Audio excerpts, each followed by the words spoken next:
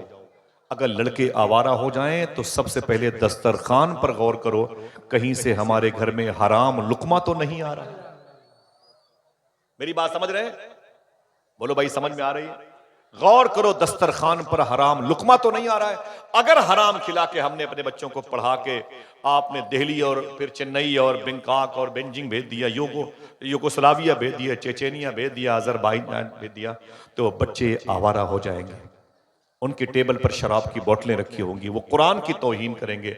वादा करो इंशाअल्लाह अपने बच्चों को हलाल खिलाएं। वो जो एजाज़े कुरान है, अजमत कुरान है, उसका फैज़ बच्चों को कैसे मिलेगा? आइए मैं आपको एक छोटी सी बात बताता हूँ। वादा करो इसे अपनी बहन बेटियों को बताओगे? हाथों को उठा के बोले इंशाअल्लाह।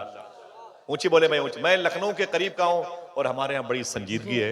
ये लखनऊ तो नहीं है। एक ऐलान के लिए बड़ा प्रेशर है जी कर दे माशाअल्लाह जी।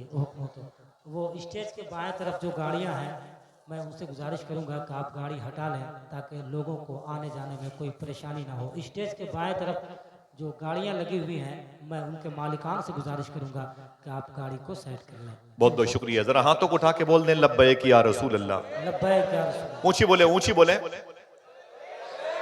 अब सफर करना आसान काम नहीं है। ट्रेनों पर हो, आपको देख करके कमेंट्स होता है, आपको देख के तनकीद होती है। फ्लाइट में जाएं तो परेशानी है, टोपी लगा लें तो परेशानी है, उतार दे तो परेशानी है। इस लिबास में सफर करना मुश्किल काम है। वजह क्या है? आइए मैं आपको बताता हूं। किताबों में कहते हैं लोग कि मुहावरा है कि शेर और बकरी को एक घाट पर पानी पिला दिया। हमारे यहाँ एक इमाम साहब आए हैं, लोग कहते हैं वो जो है ना बड़े बड़ों को भी गरीबों के करीब लाके खड़ा कर दिया, शेर और बकरी को एक घाट पर पानी पिला दिया। ये मुहावरा बन गया। लेकिन हमने कहा क्या कभी ऐसा हुआ है कि शेर और बकरी को एक घाट पर पानी पीते हुए देखा गया है? जब मैंने फाइल पलटी तो पता चला 1350 साल पहले मुल्क शाम, जिसे सीरिया कहते हैं, जिसकी राजधानी को दमिश्क कहते हैं, जिसके आंगन में एक ऐसी कब्रिस्तान है जिसमें इमाम हुसैन की सगी बहन अम्मी जैनब आराम कर रही हैं। अगर दिल कहे तो बोलो इमाम हुसैन की सगी बेटी मखदूमा सुकैना आराम कर रही हैं। अगर कोई मना करे तब भी कहना कि सरकारे बिलाल हबशी भी आराम कर रहे हैं, सरकारे अमीर मुआविया भी आराम कर रहे हैं। इसी मुबारक शहर में सैफुल्लाह का टाइटल पाने वाले जनाब खालिद इब्न वलीद भी आराम कर रहे हैं, सुल्तान सलाहुद्दीन अय्यूबी भी आराम कर रहे हैं, जनाब उमर बिन अब्दुल अजीज नाम के एक बड़े अजीम बुजुर्ग भी आराम कर रहे हैं। इसी शहर के करीब में इब्न बतूता भी लेटे हैं। इसी शहर में शेख अकबर शेख मुहीउद्दीन इब्न अरबी भी लेटे हुए हैं। चलेंगे इंशाअल्लाह? हाँ तो उड़ा के बोले इंशाअल्लाह। बड़ी ज़ियारतें हैं, मुझे उधर जाना नहीं है, मुझे बस एक दो बातें करनी है। हम अपने खान पान पर गौर करें ताकि हम कुरान का वो नूर पा जाएं जो मुत्तकियों के लिए कुरान में महफूज है। ऐसे बहुत लोग पढ़ते रहते हैं लेकिन फैज नहीं मिलता। तो मैंने जब देखा तो पता चला मुल्क शाम के जंगल में एक घाट पर शेर और बकरी पानी पी रहे थे। शेर और बकरी एक घाट पर पानी पी रहे थे। अल्लाह अकबर। तो एक साहब ने कहा क्या शेर अंधा है क्या, या ये बकरी पागल है क्या? बोले क्यों? बोले शेर बकरी पे हमला क्यों नहीं करता, ये बकरी शेर को देख के भागती क्यों नहीं? तो एक शख्स ने कहा बात यह है कि इस वक्त एक मुसलमानों में बादशाह आया हुआ है जिसका नाम उमर बिन अब्दुल अजीज है। संभल के बोलना, हंगामा वगैरह का मैं कायल नहीं हूं, मेरे लिए परेशानी का बात। मेरी एक बात रख लें और बस मैं आपके पैरों की मिट्टी ले जाऊंगा, ये मेरी कब्र में काम आएगी। बड़ी दुनिया है, मसरूफियत है सबके साथ में, मालूम है, इसको याद करे तो बात बनेगी। कहा कि एक बादशाह है जिसका नाम उमर बिन अब्दुल अजीज है। बोले क्या मतलब? ये शेर और बकरी एक घाट पर पानी पी रहे हैं, शेर किससे डरता है? तो जवाब देने वाले ने कहा बात यह है कि जो बादशाह उमर बिन अब्दुल अजीज है ये अल्लाह से इतना डरता है कि जंगल के शेर भी इससे डरा करते। हमसे तो इंसान भी नहीं डरते। अल्लाह, ये एक बादशाह ऐसा है जो अल्लाह से इतना डरता है कि जंगल के शेर भी उससे डरते हैं। मैंने कहा उसका नाम? बोले उमर बिन अब्दुल अजीज। कोई मामूली आदमी नहीं है उमर बिन अब्दुल अजीज, अपने वक्त के गवर्नर थे। इनके बाप भी बसरा के गवर्नर थे, इनके ससुर के बाप के बाप, तीनों अपने दौर के सबसे बड़े बादशाह वक्त कहलाते थे। बड़े बड़े तुर्रम खां में शामिल था। हालांकि मेरे दिल में उन सब की मोहब्बत नहीं है क्योंकि उनके दौर में अहले बैत पर जुल्म बहुत हुआ। ये उलमा जानते एक अंदर की बात है। खामोशी सुने आप और फिर बातों के मकसद तक जाएं आप।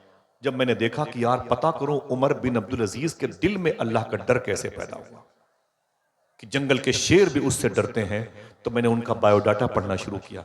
इनका बाप कौन था, इनके बाप के बाप कौन थे, बाप का बाप कौन था, इनकी माँ कौन थी, माँ की माँ कौन थी, बाप माँ की दादी कौन थी।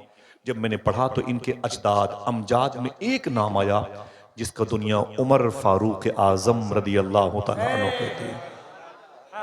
एक आदमी बोले मैंने क्या नाम लिया? हाथ उठा के बोले क्या? उमर फारूक आजम। कोई छोटा मोटा नाम नहीं है। हुजूर ने फरमाया था मेरे बाद कोई नबी होता तो उमर होते। कुरान की तकरीबन 30 आयतें इनके इरादे के मुताबिक अल्लाह ने नाजिल फरमाई है। हुजूर ने फरमाया था उमर जिस गली से गुजरता है उस गली से शैतान नहीं गुजरता। अगर एक आदमी सुभान अल्लाह कहने का वादा करे, बता दूं, हुजूर ने फरमाया था ऐ लोगों जब नेकों की बात करना तो मेरी उमर की बात जरूर कर लेना। पहलू ये रसूल में लेटे हुए हैं, हुजूर के पहलू में वो गुम्बद खदरा जो लकड़ी का बना हुआ है उसके नीचे हुजूर के पहलू में लेटे हुए हैं। शायर ने कहा कि महकी महकी हुई क्यों आज ये पुरवाई है, हो के शायद ये मदीने से अभी आई है। हम भला खाक समझ पाएंगे अजमत उनकी जिसने सरकार के पहलू में जगह पाई। ये सरकार उमर फारूक आजम रदी अल्लाह। जरा इनके नाम पर हम और आप फिर से एक मरतबे सुभान अल्लाह कह दें। अल्लाह इसका सवाब फलस्तीन के शहीदों की रूह को नजर फरमा दे, सूडान के शहीदों की रूह को नजर फरमा दे। करीब में इस इदारे से मोहब्बत करने वाले लोग जो चले गए दुनिया से, जो अपनी अपनी कब्रों में हैं, अल्लाह उनकी रूह को इसका सवाब अता फरमाए। इस नाम की बरकतों से इन बच्चियों के कदम में अल्लाह बरकत दे, आमीन कह दे। सुने आप, जब मैंने देखा कि इनके बुजुर्गों में एक नाम है उमर फारूक आजम का, तो मैंने उनकी हिस्ट्री पढ़ी।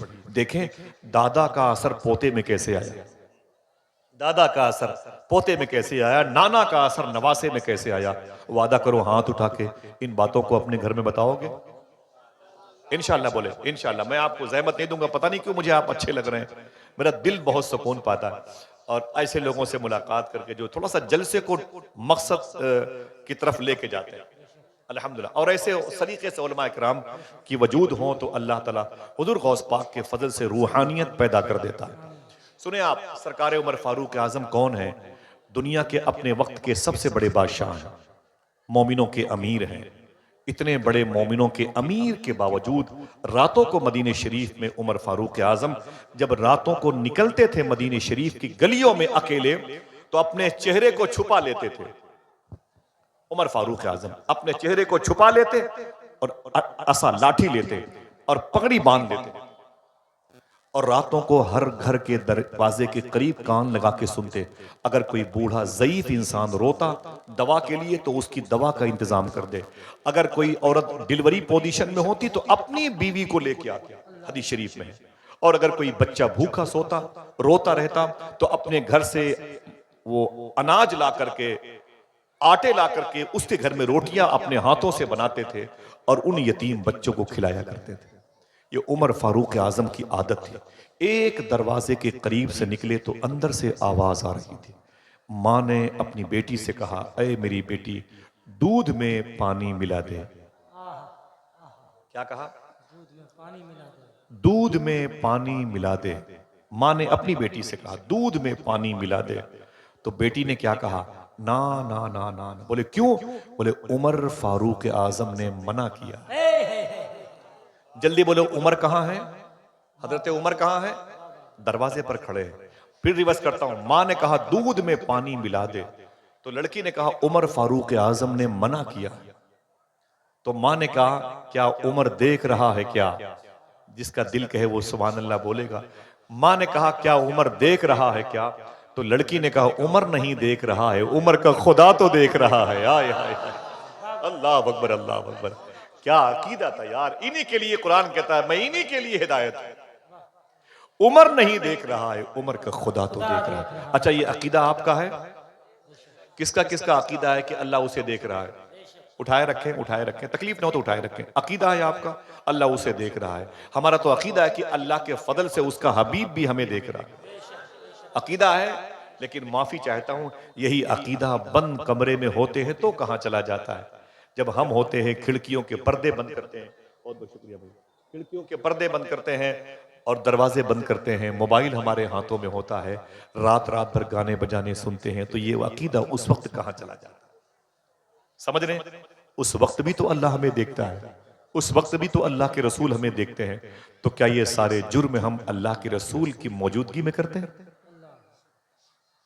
हमें आप बताएं, और आप मुझ जैसे कुत्तों से बदतर इंसान से पूछें, आसिफ साहब तुम भी तो यही जुर्म करते हो, तो न तुम्हारे पास कोई जवाब मिलेगा न मेरे पास कोई जवाब मिलेगा। माफी चाहता हूं, जब कोई बड़े अलकाबो आदाब से बुलाता है तो मुझे बड़ी तकलीफ होती है। दुआ करें अल्लाह हम सबका ईमान पर खात्मा अता फरमाए। साहिबो, बड़ी अंधेर कब्र है और बड़ी मुश्किल की वो आने वाली साअत है जिसकी तरफ दिल जाता है तो रातों को नींद नहीं आती है।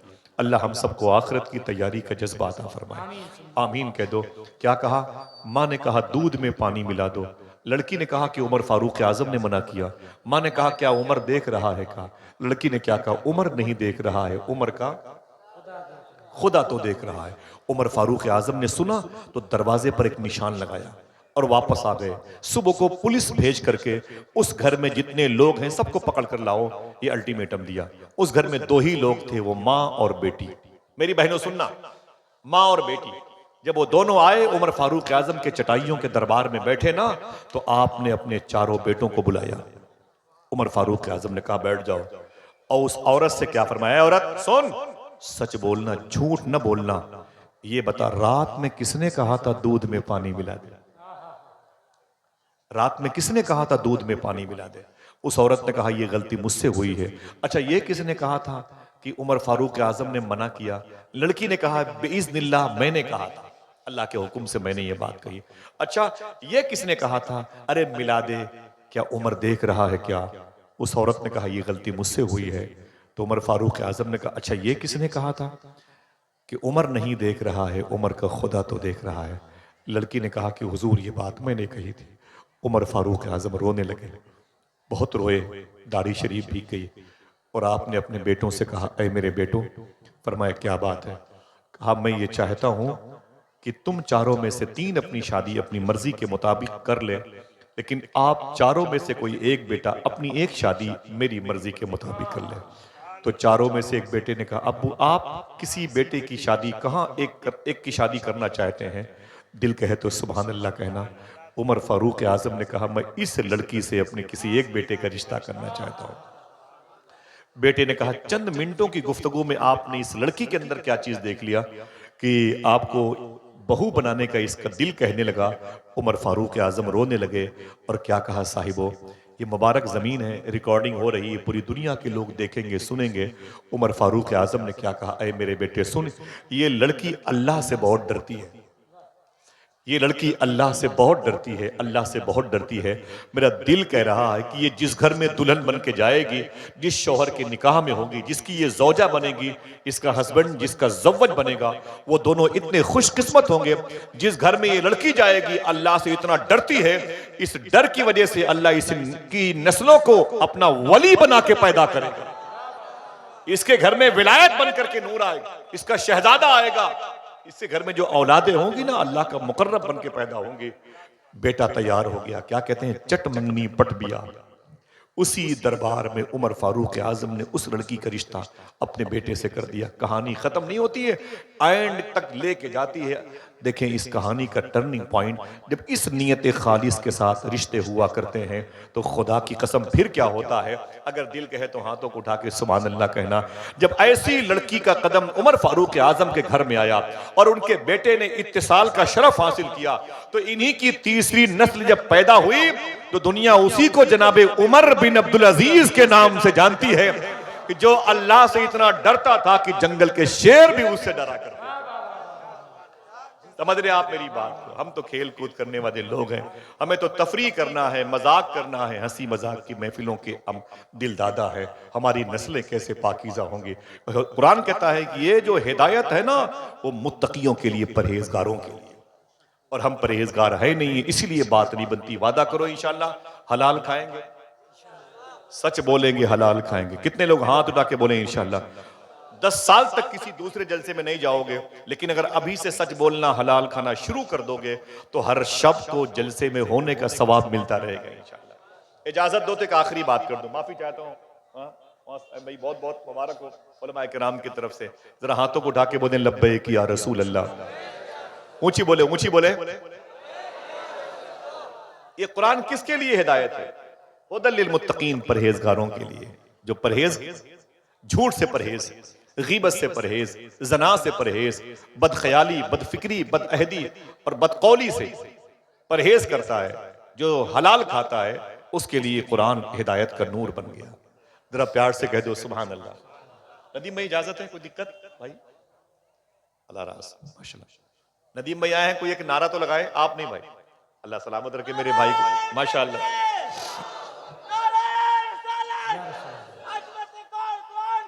माशाल्लाह, सुभान अल्लाह, कोई बात, सुभान अल्लाह। अजमत कुरान कॉन्फ्रेंस है कि नहीं? न हो नहीं है अगर उसका शीन काफ दुरुस्त, न हो नहीं है अगर उसका शीन काफ दुरुस्त, वो हक पे है तो नहीं उससे इख्तलाफ दुरुस्त, है कि नहीं? बेटे देखिए ये कुरान किसके लिए हिदायत का नूर है, किसके लिए हिदायत का नूर है। अगर हम इस बात को समझ लें तो वल्लाहि लजीम हमारी गोद की नस्लें हमारे बुढ़ापे का सहारा बने कि न बने, हमारी मगफरत का सामान जरूर बन जाएंगे इंशाल्लाह। हाथ उठा के बोले इंशाल्लाह। माँ बाप की इसी नियत खालिस के साथ में अपने बच्चों की परवरिश की, और बेटा बड़ा हुआ, अपने वक्त का आलिम दीन बन गया। तवज्जो है हुजूर? अपने वक्त का आलिम दीन बन गया। माजी करीब का वाकया है, अपने वक्त का आलिम दीन बना। और जब आलिम दीन बना तो सिर्फ आलिम दीन ही नहीं बना, अपने वक्त का आशिक रसूल भी बन गया। अपने वक्त का वो आशिक रसूल भी बन गया। उसके इश्क के चर्चे होने लगे। उसके नाम के डंके बजने लगे। अजीम शान आलिम दीन के पैकर में, नाम उनका मेरी जबान पर है लेकिन वो पेंडिंग में है। मालूम है, बड़े चर्चे हुए उनके, बड़े चर्चे हुए, बड़े हुए तो उनकी शादी हुई। जिस लड़की से शादी हुई वो लड़की बड़ी परहेजगार थी। मालूम है, अगर नीयतें अच्छी होती हैं तब लड़के अच्छे हो, असल अच्छी हो तब नस्ल अच्छी हुआ करती। 100 साल पहले एक बुजुर्ग थे, शेख इस्माइल नबहानी रहमतुल्लाह अलैह। शेख इस्माइल नबहानी, लोग इनको मुजद्दिद कहते हैं। आला हजरत सरकार की किताबों पर इनकी तकरीर, इनके तासुरात लिखे हुए हैं। शेख इस्माइल नबहानी, उलमा किराम खामोशी समात कर ले, उनका मुझ पर एहसान होगा। शेख यूसुफ बिन इस्माइल नबहानी, यूसुफ नाम, बाप का नाम इस्माइल नबहान। ये रमल्ला, गाजा, खान यूनुस जो फलस्तीन से 150 किलोमीटर के फासले पर है, वहीं पर करीब में एक बस्ती थी नबहान, ये वहीं के रहने वाले थे। बड़े अजीम आशिक रसूल थे। मुझे इनके बारे में कुछ कहना नहीं है, मेरी बहनें सुनना। इनकी शादी एक बड़ी हसीन लड़की से हुई, बड़ी खूबसूरत लड़की से हुई। जब लड़की से काफी दिनों के बाद उनकी सहेली से मुलाकात हुई, हुजूर देखें, उनकी सहेली से मुलाकात हुई ना, तो सहेली ने क्या कहा, तेरी शादी कहां हुई है? तो फरमाया कि मौलाना यूसुफ बिन इस्माइल नबहानी मेरे शौहर हैं। बोले ओ, तुझे मौलवी मिला? अच्छा, तुझे मौलवी ही मिला रिश्ते के लिए, कोई और नहीं मिला? तो वो खामोश हो गई। बोले कुछ भी कह लो। बोले ना ना ना ना ना, तू इतनी हसीन थी, तुझे तो अमीर शहर भी पसंद करता, वक्त के बड़े बड़े टॉप क्लास के रऊसा भी तुझे अपनी बीवी, अपने बहू बनाते, तुझे एक मौलवी ही मिला? तो हजरत यूसुफ बिन इस्माइल नबहानी की बीवी ने क्या कहा, क्या मतलब? बोले तुझे इस मौलवी के साथ रिश्ता करके क्या मिला? देखिए भाई, बहुत बड़े बुजुर्ग की बात करता हूं। पूरी जिंदगी मदीने के नाम पे तड़पते रहे लेकिन रोजे रसूल के अंदर कभी नहीं गए। दूर से ही गुंबदे खदरा देखते तो खड़े होकर सलाम पढ़ते, रोते हुए वापस चले जाते। किसी ने पूछा था अंदर क्यों नहीं जाते? आपका एक तारीखी जुमला है, फरमाया कुत्ते का काम है घर के बाहर रहे, घर के अंदर तो घर के मालिक रहा करते हैं, कभी अंदर नहीं गए। बड़े बुजुर्ग हैं भाई, मैं क्या बात करूं। एक से एक अल्लाह के वली जमीन पर मौजूद है। शेख यूसुफ बिन इस्माइल नबहानी, रमल्ला, गाजा, खान यूनुस के करीब नबहान है, वहीं के रहने वाले थे। बीवी से पूछा, सहेली ने, तुझे इस मौलवी के साथ रह के क्या मिला? क्या मिला इस मौलवी के साथ? साहिबो, मेरी बहनों तुम भी सुनो, दिल कहे तो हाथों को उठा के सुभान अल्लाह बोलना। तो आपकी बीवी ने क्या कहा, मेरी बहन सुन, मुझसे बोलती है कि तुझे इस मौलवी के साथ रह के क्या मिला? शेख यूसुफ एक आलिम दीन, एक आशिक रसूल है, मुझे इसकी खिदमत की वजह से क्या मिला? सुन, इस शौहर के निकाह में आने के बाद मुझे 84 मरतबे ख्वाब में अल्लाह के रसूल की ज़ियारत का शरफ हासिल हो गया है। अब मुझे क्या चाहिए? नारे मुझे हुजूर नजर आ गए। नारे अल्लाह अकबर, अल्लाह अकबर। फैज़ाने गौसे आज़म, फैज़ाने औलिया इकराम, ये क्या था? अज़मत कुरान कॉन्फ्रेंस। ये उसी कुरान का नूर था जो शौहर के दिल में था, वो ट्रांसफर हुआ तो बीवी के दिल में आया और पेशानी पे चमका तो नूर मुस्तफा की ज़ियारत का शरफ हासिल हुआ। कहने लगी, दिल जिससे जिंदा है वो तमन्ना तुम ही तो हो, या रसूल अल्लाह हम जिसमें बस रहे हैं वो दुनिया तुम ही तो हो। हुजूर को देखा तो कहने लगी, मुराहार सिंगार तुम्हीं से है, बगियन में बहार तुम्हीं से है। कहने का मतलब अगर रिश्ते इस नियत खालिस की बुनियाद पर होते हैं तो सफल और कामयाब होते हैं। बात थी उस अजीम शान बुजुर्ग की। ये कुरान जब उसके माँ बाप अपने बच्चे को गोद में लेके पढ़ते थे तो कुरान सुनते सुनते बच्चा बड़ा हो गया। बड़ा हुआ तो आलिम दीन बना और फिर आशिक रसूल बना। जब वो बड़ा हुआ, उसकी शादी हुई तो उसके निकाह में एक लड़की आई। मियाँ बीवी दोनों मिलकर कुरान पढ़ते थे। 1 साल के बाद घर में एक मोहब्बत की निशानी पैदा हुई, एक बेटा पैदा हुआ। बेटे की परवरिश इन माँ बाप ने की तो उसे भी कुरान सुना के की। सुभान अल्लाह। कुरान सुना के बेटे को पाला। जब बच्चा आहिस्ता आहिस्ता 19-20 साल का हुआ तो बीमार पड़ गया। अपनी माँ की खिदमत करता था लेकिन बीमार पड़ गया। अपनी माँ का तकद्दुस वो पामाल नहीं करता था लेकिन बीमार पड़ गया। डॉक्टरों के यहाँ इसको एडमिट कराया गया। जब डॉक्टरों के यहाँ उसको एडमिट कराया गया ना, तो डॉक्टरों ने उसका बड़ा इलाज किया लेकिन वो ठीक ना हुआ। वो ठीक ना हुआ, बड़ी परेशानी में पड़ गए डॉक्टर। एक दिन बुलाया, फरमाया, हजरत कहा क्या बात है? अपने बेटे को लेके जाएं और मैं इसे डिस्चार्ज करता हूं, यानी जवाब देता हूं, अब आपका बच्चा चंद घंटे का मेहमान है। वो आलिम दीन कहते, मैं रोने लगा। मेरी जवान औलाद, मेरी गोद में थी। डॉक्टर ने बेड से उतार दिया था, मैंने उसे गोद में ले लिया। डॉक्टर ने कहा 4-5 घंटे के बाद ये मर जाएगा। वो बुजुर्ग आलिम दीन कहते मैं कुरान पढ़ पढ़ के उसे दम करता रहा, लेकिन रब की कुछ और मर्जी थी। मैं उसे उठा के अपने घर लेके आया और जब बिस्तर पे उसे लिटाया तो मेरा बेटा टुकटुकी बांध करके घर की दीवारों को आखिरी रात देख रहा था। मेरी बीवी रो रही थी, मैं भी रो रहा था कि बड़ी मशक्कतों से इसे पाला गया है, ये बचेगा नहीं, मर जाएगा। अचानक कहते हैं वो बुजुर्ग आलिम दीन की मेरे घर के दरवाजे पे दस्तक हुई। मैंने कहा कौन? तो बाहर से आवाज आई कि मुझे फला आलिम दीन से मिलना है। मैंने कहा मैं हूं, बोलो। तो उसने कहा करीब में कादियानी फिरके के लोगों ने उधम चौकड़ी मचा रखी है, लोगों के अकीदे खराब कर रहे हैं, जल्दी आप चलें वरना शहर का शहर हाथ से निकल जाएगा। वो आलिम दीन कहते हैं मैं पलटा, जब मैंने बेटे को देखा तो बेटा मेरा आखिरी हिचकी ले रहा था, मेरी बीवी रो रही थी। बाहर से आवाज आई जल्दी करो। तो आलिम दीन कहते मैं रोने लगा। मैंने अपने बेटे का हाथ पकड़ा और उसके हाथ को चूमा। मैंने कहा ऐ मेरे बेटे मुझे माफ करना, मैं जा रहा हूं। बोले आप कहां जा रहे हैं अब्बू? आप कहां जा रहे हैं? मैं खुद दुनिया से जा रहा हूं।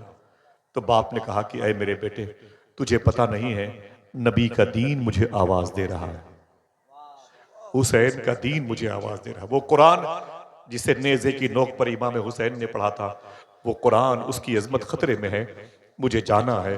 तो बेटे ने कहा अब्बू कुछ देर के लिए ठहर जाएं, मलकुल मौत मेरे घर आने हैं, मौत का फरिश्ता आया चाहता है, मैं खुद अपने घर से जा रहा हूं हमेशा हमेशा के लिए।